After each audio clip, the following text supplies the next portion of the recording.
जय हिंद, जय भारत साथियों।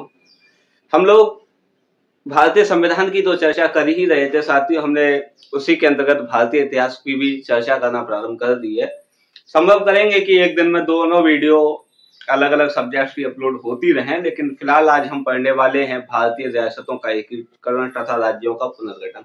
साथियों, इस संदर्भ में एक वीडियो आपको पहले अपलोड किया जा चुका है, लॉर्ड माउंटबेटन योजना अथवा 3 जून की योजना के संदर्भ में।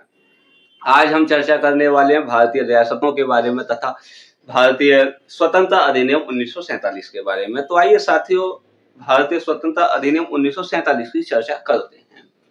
भारतीय स्वतंत्रता अधिनियम प्रस्तावित कब किया गया था? तो 4 जुलाई 1947 को इसे प्रस्तावित किया गया था।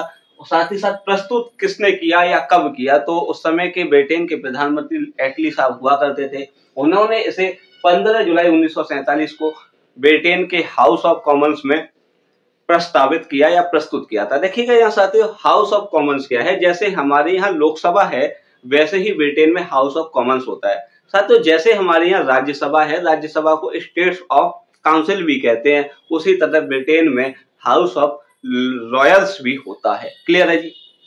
आइए बात करते हैं। इसके बाद लंदन सभा यानी कि लंदन की कॉन्फ्रेंस में इसको 16 जुलाई 1947 को प्रस्तुत किया गया था। देखिएगा प्रस्तावित कब है? तो 4 जुलाई 1947 को है। हाउस ऑफ कॉमन्स में इसको प्रस्तुत एटली साहब कर रहे होते हैं 15 जुलाई 1947 को, और लंदन की कॉन्फ्रेंस में, लंदन की सभा में इसको 16 जुलाई 1947 को प्रस्तुत किया जाता है। साथियों, भारतीय स्वतंत्रता अधिनियम में कुल 20 धाराएं थी।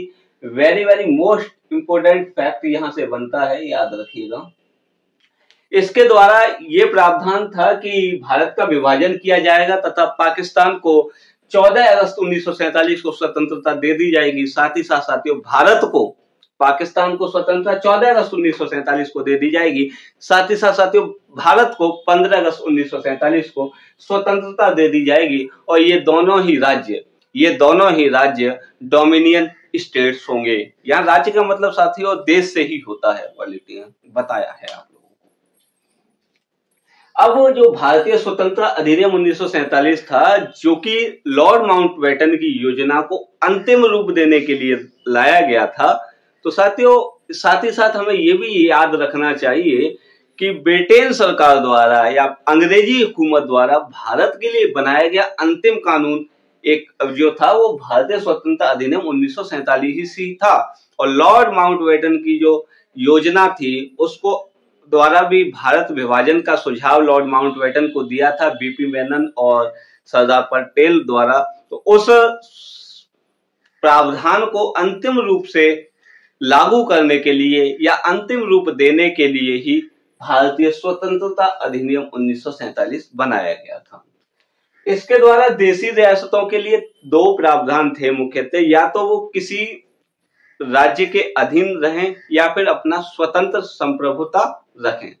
क्लियर है? जैसे कोई भी रियासत या तो पाकिस्तान में शामिल हो या भारत में शामिल हो, पहला प्रावधान ये है। दूसरा प्रावधान ये है कि या वो अपना स्वतंत्र अस्तित्व रख सकती है। साथ ही साथ साथियों, यहाँ एक और था कि जो भी रियासतें हैं उनसे अंग्रेजी हुकूमत अपना संबंध नहीं रखेगी, यानी कि वो वायसराय या अंग्रेजी क्राउन के अधीन नहीं रहेंगे। देखते हैं साथियों, देशी रियासतों के संदर्भ में प्रावधान। तो ब्रिटिश क्राउन की सर्वोच्चता समाप्त हो जाएगी देशी रियासतों से। साथ ही साथ भारत या पाकिस्तान अथवा स्वतंत्र संप्रभु राज्य के रूप में रियासतें रह सकती हैं, यानी कि या तो वो भारत में शामिल हो सकती हैं या पाकिस्तान में शामिल हो सकती हैं या अपना स्वतंत्र अस्तित्व रख सकती हैं, जिसके लिए वर्ड यूज किया गया था स्वतंत्र संप्रभु राज्य। साथियों, यहाँ हमें ये याद रखना चाहिए कि अगर हमें पाकिस्तान में शामिल होना है कोई दिक्कत नहीं है, भारत में शामिल होना है कोई दिक्कत नहीं, लेकिन अगर अपना स्वतंत्र अस्तित्व रखना चाह रहे हैं तो उसके लिए भारतीय स्वतंत्रता अधिनियम 1947 में एक शर्त दी गई थी। हाँ साथियों, क्या शर्त थी? ये परीक्षाओं में पूछी जाती है, बहुत ज्यादा महत्वपूर्ण है। तो शर्त ये थी कि आपकी सालाना आय 1 करोड़ रुपए होनी चाहिए। यानी कि अगर कोई भी रियासत अपना स्वतंत्र अस्तित्व रखना चाह रही है तो उसके लिए पहली शर्त तो ये है कि अपनी आय सालाना 1 करोड़ रुपए करे तथा जनसंख्या 10 लाख रहे। ये अगर कोई रियासत ऐसी है तो अपना वो स्वतंत्र अस्तित्व रख सकती है। 1 करोड़ रुपए वार्षिक आय तथा 10 लाख की जनसंख्या। अब साथियों यहाँ पर अधिकतर रियासतें ने अपना गुणा भाग किया और बोले कि हम अपना स्वतंत्र अस्तित्व रखना चाह रहे हैं, उनके बारे में हम चर्चा करेंगे। फिलहाल हम देखते हैं कि राज्यों का पुनर्गठन तो बाद में है, उससे पहले रियासतों का एकीकरण हमें करना है। तो रियासतों के एकीकरण करने हेतु भारत सरकार, तत्कालीन जो भारत सरकार थी, वो एक आयोग का गठन करती है। उस आयोग को कब स्थापना की, उसके क्या क्या कार्य थे, कार्यभार किसे सौंपा गया, उनके बारे में चर्चा करते हैं। भारतीय रियासत विभाग गठन 5 जुलाई 1947 को किया गया था। याद रखिएगा, भारतीय रियासत विभाग का गठन 5 जुलाई 1947 को किया गया था। और किसके द्वारा किया गया, तो भारत सरकार द्वारा इसका गठन किया गया था। कार्यभार इसमें सरदार पटेल को सौंपा गया, या कह सकते हैं कि भारतीय रियासत विभाग के अध्यक्ष कौन थे, तो सरदार पटेल थे। और सचिव कौन थे, तो साथियों तब भी और आज भी हमें पता है, उस समय भी यही था कि जो सचिव बनाए जाते थे वो सीनियर मोस्ट प्रशासनिक अधिकारी होते थे, यानी कि सीनियर मोस्ट आईएएस आज भी किसी भी मंत्रालय के किसी भी विभाग के सचिव बनाए जाते हैं। उसी तरह उस समय के जो सीनियर मोस्ट आईसीएस थे, यानी कि उस समय आईएएस नहीं होता था, आईसीएस होता था, इंडियन सिविल सर्विसेज, उसके जो अधिकारी थे बीपी मेनन साहब, इसको इस भारतीय रियासत विभाग का सचिव बनाया गया। बीपी मेनन साहब का पूरा नाम राव बहादुर बप्पल्ला पन्निपिनी मेनन, यानी कि बप्पल्ला BAPPALA और Panguni PANGUNNI, Menon MENON। Clear है जी। अच्छा, इसका मुख्य कार्य क्या था भारतीय रियासत विभाग का, तो मुख्य कार्य था इसका भारतीय रियासतों का एकीकरण करना। अब साथियों हम लोग देखते हैं भारतीय रियासतों के बारे में, जो उस समय की मुख्य थी और जो भारत में अपना विलय नहीं करना चाहती थी, भारत के अधीन नहीं रहना चाहती थी, तो उनकी क्या क्या समस्याएं थी। सबसे पहले इसी संदर्भ में हम बात करते हैं हैदराबाद की। साथियों हैदराबाद जो रियासत थी, वहां की जनसंख्या अधिकतर हिंदू थी, यानी कि 80% वहां हिंदू थे, जबकि जो शासक था वो मुसलमान था। क्लियर है जी। तो विवाद आगे कहीं ना कहीं होना था, इस बात को लेकर के हम चल रहे हैं। तो हैदराबाद का विलय, यानी कि जनसंख्या अधिकतर हिंदू है, उस समय वहां का शासक या निजाम मीर उस्मान अली हुआ करता था। साथ ही मीर उस्मान अली, यानी कि जिसको भारत का अंतिम निजाम माना जाता है। देखिए मुगल बादशाह अलग चीज है, वहां बहादुर शाह जफर का नाम आता है, लेकिन हम लोग जिसकी बात कर रहे हैं, हम लोग बात कर रहे हैं हैदराबाद का विलय। तो अगर देखें कि भारत का अंतिम नवाब कौन है, तो वह मीर उस्मान अली साहब हैं, जो कि हैदराबाद के निजाम हुआ करते थे।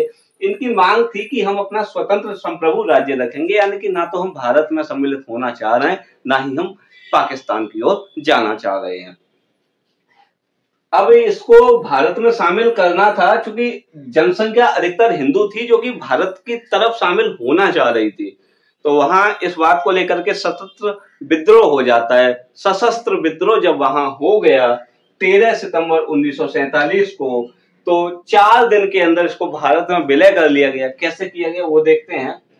सशस्त्र विद्रोह 13 सितंबर 1947 को, तो वहां भारतीय सेना को भेजा जाता है। जब सशस्त्र विद्रोह हुआ तो भारतीय सेना को भेजा गया, और भारतीय सेना को जब भेजा गया तो वहां के जो सेना नायक थे, यानी कि जिनको भेजा गया, जिनकी अनुयायी में वहां जो सशस्त्र विद्रोह का दमन करने के लिए जो सेना भेजी गई, वो महान थे मेजर JN चौधरी, यानी कि ये सेना नायक हुआ करते थे, जयंतो नाथ चौधरी।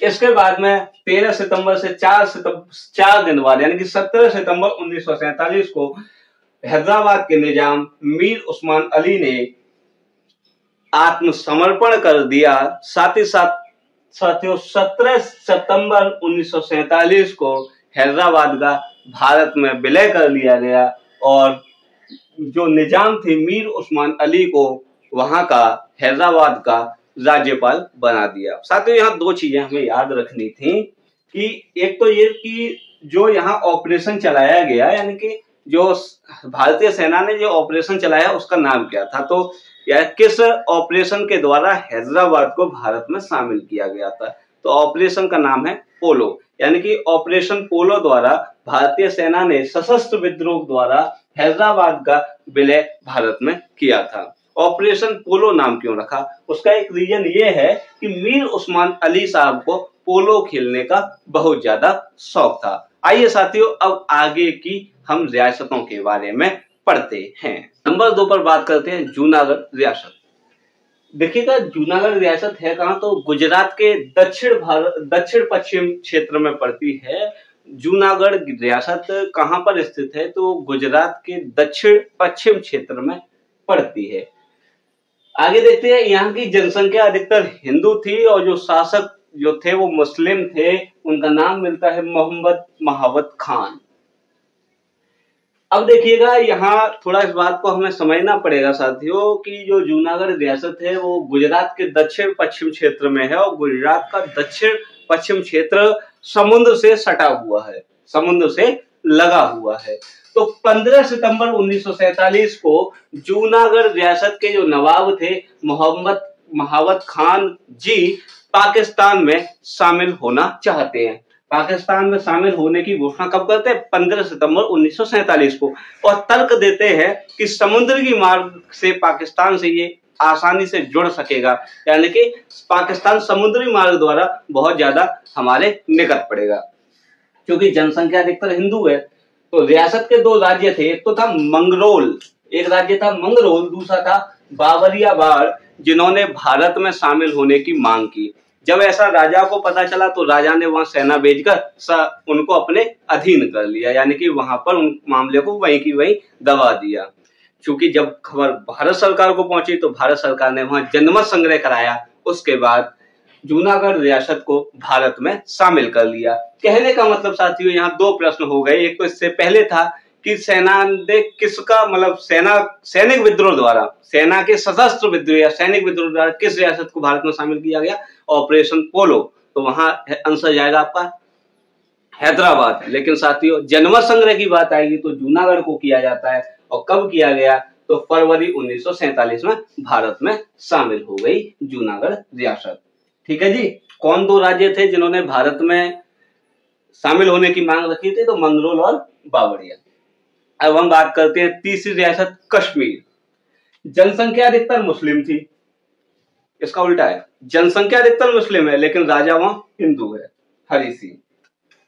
कश्मीर की जनसंख्या है मुस्लिम अधिकतर और राजा वहां हरि सिंह है। इनका विचार था, इनकी मांग थी कि हम अपना स्वतंत्र अस्तित्व रखना चाहते हैं, लेकिन वहां पर पाकिस्तान द्वारा उत्पीड़न किया जाता है, तो उसको लेकर के फिर ये सहम गए और इन्होंने फिर भारत के अधीन रहना स्वीकार किया और 26 अक्टूबर 1947 को विलय पत्र पर हस्ताक्षर कर दिए।